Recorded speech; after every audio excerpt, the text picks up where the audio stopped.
précision. Julien Audoul, vous étiez donc en train de nous faire part de vos estimations. Vous seriez réélu dès le premier tour dans l'Yonne. Oui, manifestement à plus de 50,4, mais j'attends encore une fois la confirmation. Mais le plus important ce soir, c'est ce vote historique du peuple français. C'est une mobilisation sans précédent, c'est une volonté de tourner la page du macronisme, c'est une volonté de porter les préoccupations qui sont celles du peuple français, à savoir le pouvoir d'achat, la sécurité, la défense de l'identité. Pour autant, Julien Audoul, on a entendu pendant cette campagne Marine Le Pen, Jordan Bardella appeler à une majorité absolue pour avoir le pouvoir, pour pouvoir gouverner la France. Et cette majorité absolue, elle n'est pas nette ce soir. À portée de bulletin de vote pour dimanche prochain.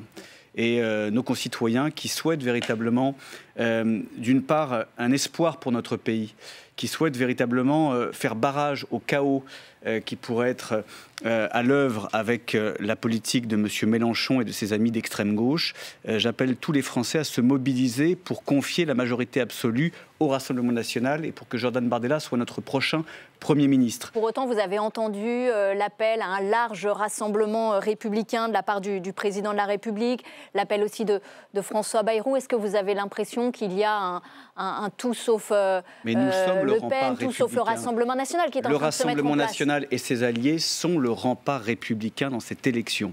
Compte tenu des risques que font peser l'extrême gauche, les amis de Jean-Luc Mélenchon, du chaos fiscal, social, migratoire et sécuritaire qui serait généré par une politique totalement hallucinante et dangereuse, nous sommes le rempart républicain. Donc moi j'appelle tous nos concitoyens qui souhaitent faire triompher des valeurs de justice, des valeurs de sécurité, qui souhaitent du pouvoir d'achat avec des mesures extrêmement concrètes et la paix fiscale dans notre pays, je les invite à se mobiliser. Encore une fois, la victoire est possible à condition que le peuple aille voter dimanche prochain. Nous avons aujourd'hui une percée historique dans notre pays, des Français qui aspirent à prendre un autre chemin, à tourner cette page funeste du macroniste, à engager notre pays vers la voie du bon sens. Il faut qu'ils se mobilisent très largement dimanche prochain pour permettre cette majorité absolue qui est la seule, encore une fois, susceptible de redresser notre pays. Le plus grave serait effectivement de confier les clés du pays